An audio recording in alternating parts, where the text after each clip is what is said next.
जो हमारे वैदिक गणित है इसका बहुत ही अच्छा एक टॉपिक लेकर के समझाने वाला हूं। जी हाँ, आज हम पढ़ने वाले हैं सूत्र एक न्यून पूर्वेन द्वारा गुणा और सूत्र ऊर्ध्वरेखाभ्याम द्वारा गुणा। तो क्या होता है इस चीज के अंदर आज हम देखेंगे। एक बार नजरें डालें हमारे पिछले वीडियो के अंदर, तो हमने बात करी थी सूत्र एकाधिकेन पूर्वेन की और सूत्र निखिलम द्वारा गुणा की। आया था आपको समझ में? आज हम आगे की बात करें, तो आइए मिलते हैं, देखते हैं। तो बच्चों सबसे पहले जो मैं बात कर रहा हूं वो सूत्र एक न्यून पूर्वेन की है। अब होता क्या है सूत्र एक न्यून पूर्वेन, समझ लीजिए। सूत्र एक न्यून पूर्वेन,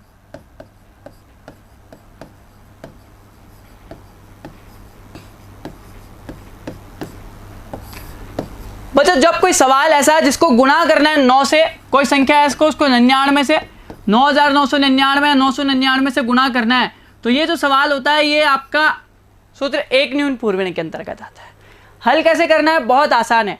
मैं सवाल नंबर हमारा 10 ले रहा हूं और इसी से मैं आपको समझा दूंगा सूत्र एक न्यून पूर्वेन क्या होता है। देखिए क्या कह रहा है सवाल, ये कह रहा है कि अगर 46 को गुणा करना है 99 से, तो बच्चों बहुत आसान है ये सवाल हल करना। करना क्या होता है, देखिए सबसे पहले जो 46 है बच्चों, यहाँ पे सवाल का नाम है एक न्यून। न्यून का मतलब होता है कम करना, पूर्वेन मतलब पहले वाले से, मतलब 46 की बात है तो 46 को क्या करना है, कम करना है बस, मतलब एक घटाना है इसमें से। सबसे पहले 46 में से एक घटाया, फिर 99 में से किसको घटाते हैं? देखो 46 में से एक कम किया, क्या आया हमारे पास? 45। बस जो भी आया उसको घटा देते हैं 99 में से, ठीक है। तो कितना आ गया ये देख लीजिए, 46 में से एक गया 45, इसमें से 9 में से 5 गया 4 और 9 में से 4 गया 5, मतलब 4 5 5 4। इसे ऐसे कैसे लिख देते हैं? आया आपको समझ में? देखो बहुत आसान है, ऐसा कोई डरने की चीज नहीं कि हमें नहीं आएगा। करना क्या था, केवल सबसे पहले इसमें से एक कम किया, 46 में से एक कम, और जो भी आया 45 आया उसको 99 में से भी घटा दिया। तो एक एग्जांपल और आपको करना है, देख लीजिए। अगर मान लीजिए 103 है, इसको गुणा करना है 9 9 9 और 9 से, क्या करोगे? 103 में से एक कम किया, कितना आया? 102, और इस 102 को किस में से घटाओगे? इसमें से 9999 में से 102 घटा दो। आया? तो देखो 102, 9 में से 2 गया 7, 9 में से 0 गया 9, 9 में से 1 गया 9, 9 में से 1 गया 8 और बच गया कितना आपके पास यहाँ पे? 9। तो आंसर कितना हो गया? 102 9 8 9 7, यह आपका आंसर हो गया। और यही सूत्र एक न्यून पूर्वेन है। आया समझ में? और अगला सवाल जो इसका है एक न्यून पूर्वेन का, एक सवाल हमने जो छोड़ा है वो आपके अभ्यास के लिए छोड़ा हुआ है कि आपको खुद से अभ्यास करना है। नहीं करोगे तो समझ कैसे आएगा, है ना? तो उसका अभ्यास करना मत छोड़ना, उसको जरूर करना, ठीक है। और फिर भी नहीं आए तो हमारे जो वीडियो है इसके अंत में आपको एक मॉड्यूल मिलेगा, आप उसको देख करके भी वहां से हल कर सकते हैं, ठीक है। तो बात करते हैं अगला जो सवाल जो सूत्र ऊर्ध्वरेखाभ्याम पे आधारित है, ठीक है। देखिए बच्चों सूत्र ऊर्ध्वरेखाभ्याम आप कक्षा 9 में पढ़ चुके हैं बहुत डिटेल से, फिर भी जिन्होंने अगर नहीं पढ़ा है कक्षा 9 में वो यहां समझ लीजिएगा इसको, ठीक है। देखिए तो इसको हल करने के लिए हमें कुछ चीजें आनी जरूरी है, वो चीज मैं बताने जा रहा हूं आपको। आइए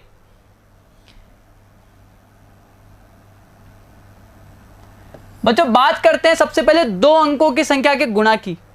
मैं केवल आपको बताऊंगा कि इसमें कॉलम कैसे बनाते हैं और फिर हम 3 अंकों वाला जो सवाल हमें दे रखा है उससे हल करेंगे। जैसे मान लीजिए मुझे 22 को गुणा करना है बच्चों 21 से। जब हमारे पास केवल 2 अंकों का सवाल हल करने के लिए आता है तो हम क्या करते हैं, 2 अंकों के सवाल के लिए हमारे पास कॉलम बनते हैं 3। कितने कॉलम बनते हैं? 3। जी हाँ, पहला कॉलम, दूसरा कॉलम और तीसरा कॉलम। पहले वाले कॉलम में देखो करना क्या है, इधर का एक अंक, इधर के जो एक एक अंक है 2 और 1 लिख दिया। दूसरे कॉलम में इधर से 2 अंक, मतलब 2 और 2 लिख दिया। अब देखो इधर से हमने चलना स्टार्ट किया था, 1 अंक आ गया, 2 अंक आ गया, खत्म हो गए। अब 1 अंक इधर से आ गया, इधर से दोनों अंक आ गए, लेकिन इधर के दोनों अंक बच गए, एक एक अंक बच गया, तो इसको लिख देते हैं, मतलब ये 2 और 2, ठीक है। तो अब बात करें जो एक एक अंक का गुणा करते हैं वो सीधा गुणा कर देते हैं, 2 अंक को गुणा करते हैं, अगर 2 अंक है तो क्रॉस में गुणा करते हैं, और 1 अंक को सीधा गुणा, मतलब 2 एकम 2, ये 2 एकम 2 प्लस 2 दूनी 4 हो गया, और 2 दूनी 4, और हर एक कॉलम के अंदर एक ही अंक आता है, ध्यान रखना, मतलब 2 4 और 2 6 और ये आ गया 4। ये हुआ 2 अंक का सवाल, ठीक है। देखिए 3 अंक के सवाल की बात करते हैं। तो देखो 2 अंक के सवाल में कितने कॉलम बने थे? 3 अंक के सवाल में 5 कॉलम बनेंगे। तो देखो कैसे, 121 को गुणा करना है मान लीजिए मुझे 211 से, 5 कॉलम बना है। अब 5 कॉलम कैसे, पहले 1 अंक, फिर 2 अंक, फिर इधर से तीनों अंक आ गए। ठीक है, तो देखो 1 अंक लिया 1 1, 2 अंक लिए 2 1 और इधर से 1 1, इधर से तीनों अंक ले लिया, मतलब 1 2 1 और 2 1 1। ठीक है, अब इधर से तो चलना पूरा हो गया। अब बात करते हैं इधर से चलने की। ठीक है, तो देखो इधर से चलेंगे, तीनों अंक तो पूरे आ गए। 3 अंक के बाद क्या बचे, इधर से 2 अंक, जहां पे दे रखा 1 2 और 2 1, और इसके बाद इधर से केवल 1 अंक, 1 1 अंक। ठीक है, देखो 1 अंक का गुणा देखा सीधा होता है, मतलब 1 को 1 से गुणा कर दिया। 2 अंक का गुणा कैसे होता है, क्रॉस में। 2 को 1 से गुणा किया, इस 2 को इस 1 को इस 1 से गुणा किया। तो देखो 1 को 1 से गुणा किया, हमारे पास कितना है, 1 एकम 1, 2 एकम 2 प्लस 1 एकम 1। अब 3 अंक को कैसे गुणा करते हैं ये समझना जरूरी है। तो देखो 2 को बीच वाले से करते हैं, ये वाला एक क्रॉस वाले इस वाली संख्या से गुणा होता है, बाहर वाले क्रॉस में जो 1 है, और ये वाला एक क्रॉस में जो संख्या है बाहर की तरफ उससे गुणा होगा। मतलब 2 एकम 2 प्लस 2 एकम 2 प्लस 1 एकम 1। अब देखो 2 अंक की संख्या क्रॉस में गुणा करते हैं, 2 दूनी 4 प्लस 1 एकम 1। ठीक है, अब 1 अंक बचा, सीधा 2 एकम 2। तो देखो 1 2 और 1 3, 2 और 2 4 और 1 5, 4 और 1 5 और 2, और हर एक कॉलम में 1 ही अंक आता है, मतलब 1 3 5 5 और 2। ठीक है, आया समझ में? तो अब हम बात करते हैं जो हमारे पास सवाल दे रखा है, सवाल नंबर जो 11 है और जो सूत्र ऊर्ध्व त्रिकव्याम पे आधारित है। देखिए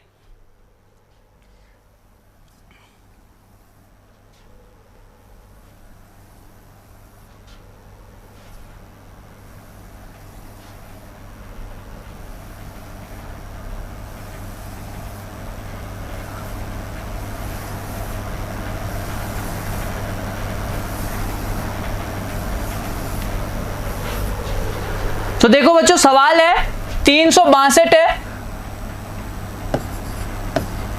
इसको हमें गुणा करना है 143 से।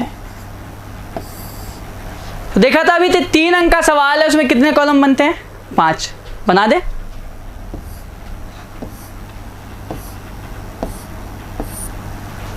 ठीक है, पहले वाले कॉलम में इधर से दोनों अंक, मतलब 2 और 3 लिख दिया, और ये सीधे गुणा होते ही आपको पता है, दोनों अंक लिख दिए, 3 3 अंक।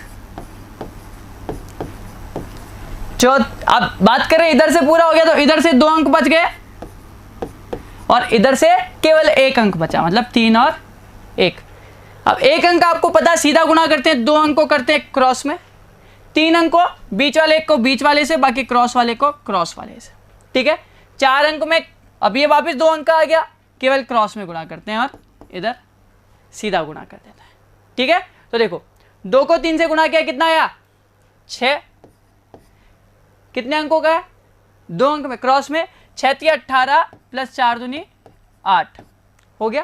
3 अंक बीच वाले को बीच वाले से, देखो 6 चौक 24 प्लस 3 को 3 से किया 9, और 2 को इधर वाले क्रॉस से किया 2 एकम 2। अब इधर का बच गया 2 अंक क्रॉस में गुणा, 4 3 12 प्लस 6 एकम 6 और 3 एकम 3। तो देखो 6 आ गया, 18 और 8 26 होता है, 24 और 2 26 और 9 35। कितना आया, 12 और 6 18, कितना बच गया, 3। तो देखो 6 हर एक कॉलम में 1 अंक, 26 का यहाँ से लगी 2, 35 और 2 37 का 7, यहाँ से लगी 3, 18 और 3 21 का 1 यहाँ से लगी 2, 3 और 2 5, और ये आपका सवाल हल हो गया। आया समझ में? तो देखिए ये हमने बात करी सूत्र ऊर्ध्व त्रिकव्याम, और इस वीडियो में एक और चीज देखी थी, सूत्र एक न्यून पूर्वेन। ठीक है, तो 3 अंकों का हमने देखा सूत्र ऊर्ध्व त्रिकव्याम। और बच्चों बात की जाए अगर 4 अंकों का ऊर्ध्व त्रिकव्याम आ जाए तो उसमें हमारे पास 7 कॉलम बनते हैं। जी हाँ, 7 कॉलम बनते हैं। वो इसी तरह देखो 1 अंक का, 2 अंक का, 3 अंक का, फिर 4 अंक का। 4 अंक के बाद उल्टी साइड से 3 अंक, 2 अंक और 1 अंक।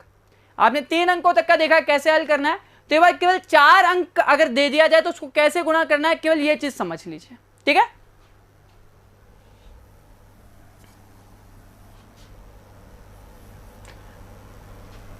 तो मान लो अगर आपको दे दिया जाए 1 2 3 4, इधर दे जाए 1 2 1 1, केवल 4 अंक का कैसे हल करते हैं वो बता रहा हूं।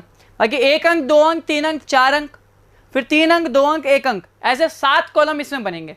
तो अगर 4 अंक आप लिखते हैं तो उन्हें कैसे गुणा करते हैं ये चीज देख लीजिए। केवल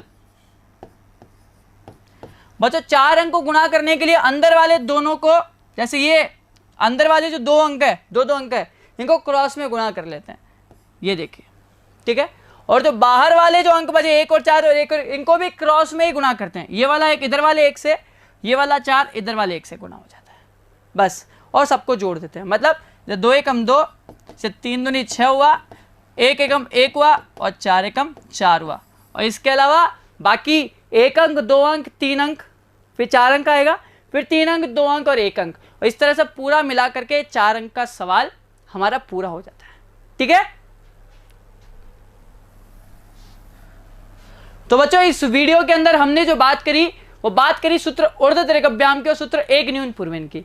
जितने सवाल हमने छुड़वाए वो केवल आपके अभ्यास के लिए ही नहीं करवाए कि आपको उन सवालों का खुद से अभ्यास करना है। और मान लीजिए आपने अभ्यास किया और आपको तब भी समझ नहीं आए तो जो वीडियो के अंत में जो मॉड्यूल आपको मिलेगा आप वहां से देख करके उसे कर सकते हैं। ठीक है, अब बच्चों हम मिलेंगे यहां से आपको अगले वीडियो के अंदर, जहां पे हम भाग करने के कुछ एक सूत्र देखेंगे। ठीक है, तो हम मिलने वाले हैं अगले वीडियो के अंदर भाग के लिए, लेकिन इन चीजों को पढ़ना ना भूलिएगा। ठीक है, और क्विज के लिए मैं बता देता हूं, जैसे हमारा 1.1 पूरा होगा क्विज के कुछ एक क्वेश्चंस आपको मिल जाएंगे। ठीक है, तो बच्चों मिलते हैं हमारे अगले वीडियो के अंदर। शुक्रिया देखने के लिए।